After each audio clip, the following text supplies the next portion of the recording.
Vous êtes sans doute encore sous le choc de ce qui s'est passé ces derniers jours.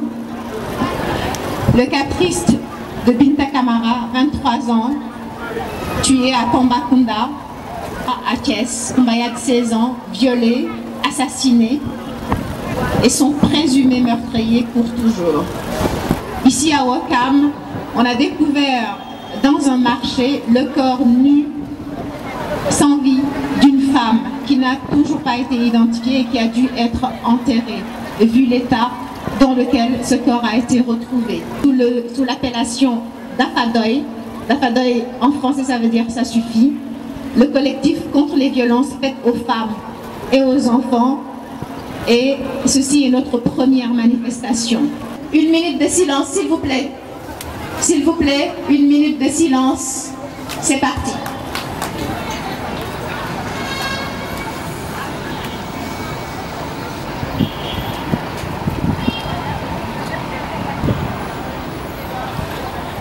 Merci beaucoup. Beaucoup y ont exprimé leur indignation et ont décidé de s'organiser en vue de marquer le coup. Ces jeunes issus des organisations de la société civile, des organisations de femmes, se sont regroupés autour du collectif d'Afadoy contre les violences faites aux femmes et aux enfants pour dire non, ça suffit. Ces violences qui minent le quotidien des femmes et des enfants ne peuvent plus rester impunis. L'heure est grave. Il faut des mesures urgentes, innovantes, fortes et efficaces. Alors il faut que chacune et chacun, que tous ensemble, nous puissions vivre dans des conditions sécurisées et sécurisantes. Ce n'est qu'en unissant nos forces que nous parviendrons, que nous sommes forts. Ce n'est qu'en travaillant en équipe que nous parviendrons à gagner les grandes batailles. Et la lutte contre les BBG en est une. Comme le disait quelqu'un, seul on va vite, mais ensemble on va aller loin.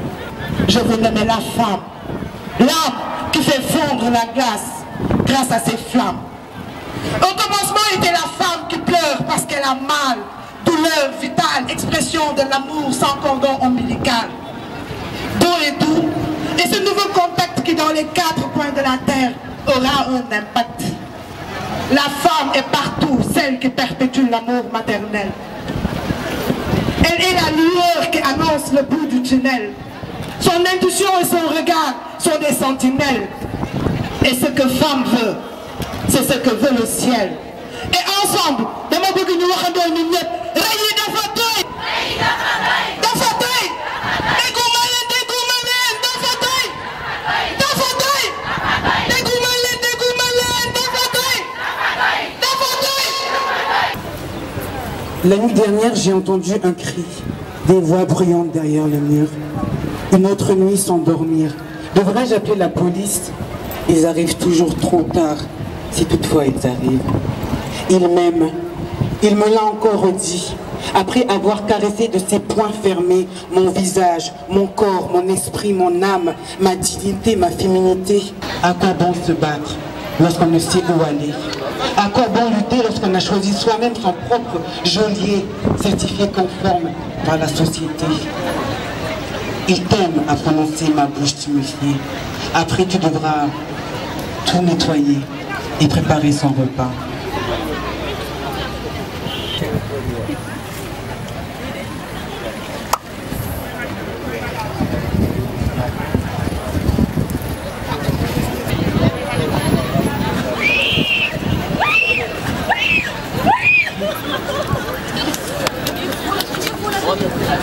Il est déjà parti voir la maman. Elle lui scotche le visage, la bouche pour lui demander de ne pas parler. Mais n'empêche, elle la soutient et s'inquiète de l'honneur de la famille. C'est là qu'elle essaie de cacher un peu ce qui s'est passé.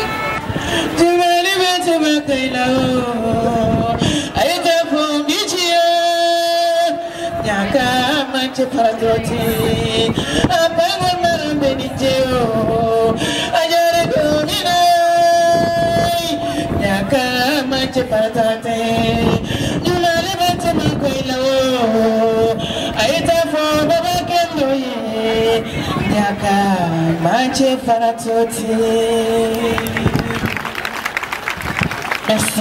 Il existe plusieurs femmes atteintes d'albinisme qui sont violées pour des crimes rituels ou pour des raisons rituelles ou pour des sacrifices incohérents.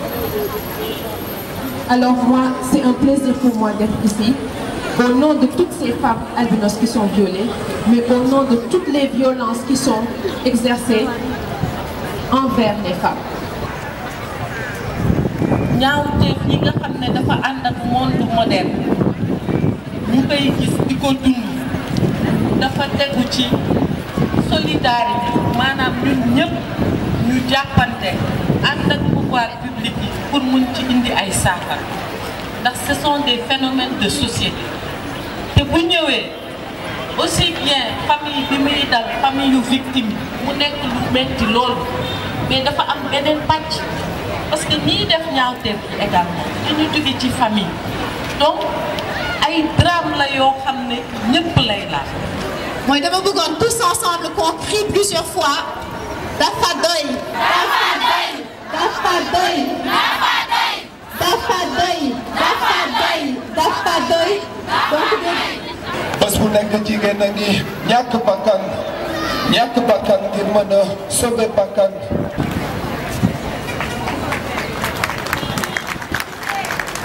ñëpp si jigéen la jóge mënoo bëgg garab nag nga ne da nga bëgg a jëriñoo fruit yi mais chaque fois foog nga dagg reen yi. Je suis là en tant que citoyen qui a le devoir d'être là. Je suis là parce que je dois être là. Et je suis là pour dire non, plus jamais à ces violences-là. Plus jamais à ces viols-là. Plus jamais à ces meurtres-là.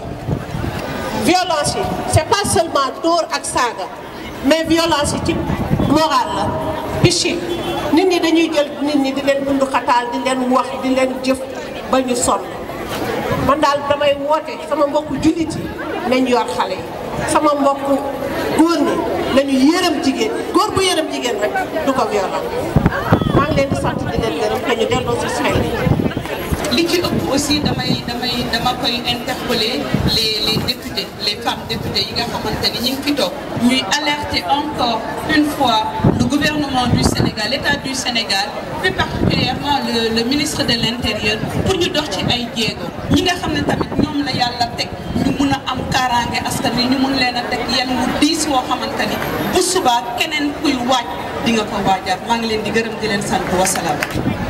Même la peine de mort ne saurait corriger ces horreurs qu'ils font. C'est des femmes, c'est des jeunes filles, c'est des mères de famille qui sont tuées à longueur de journée dans notre pays. Qu'est-ce qui nous arrive? Qu'est-ce qui nous arrive? Nous devons nous poser des questions et que l'État prenne des décisions fermes pour arrêter ce phénomène. Nous ne cesserons de pleurer cette dame. Elle était chez elle, dans sa maison. On l'a trouvée dans son domicile pour l'éliminer. Comment peut-on corriger cette faute? Ce n'est pas possible. Donc, comme je l'ai dit tantôt, il n'y a rien qui le justifie. Et ceci doit être sonner l'alarme. On peut marquer la recrudescence des violences très fort. Et que ça doit pas être, la solution ne doit pas venir juste des autorités publiques, mais de tout un chacun. Au-delà de ça, dénoncer quand il y a lieu de le faire. Et puis essayer de combattre cette violence. Encore une fois, au nom de toute la famille Camara, nous vous remercions de votre présence et puis nous prions pour que Dieu vous récupère tout ce qui a tenu.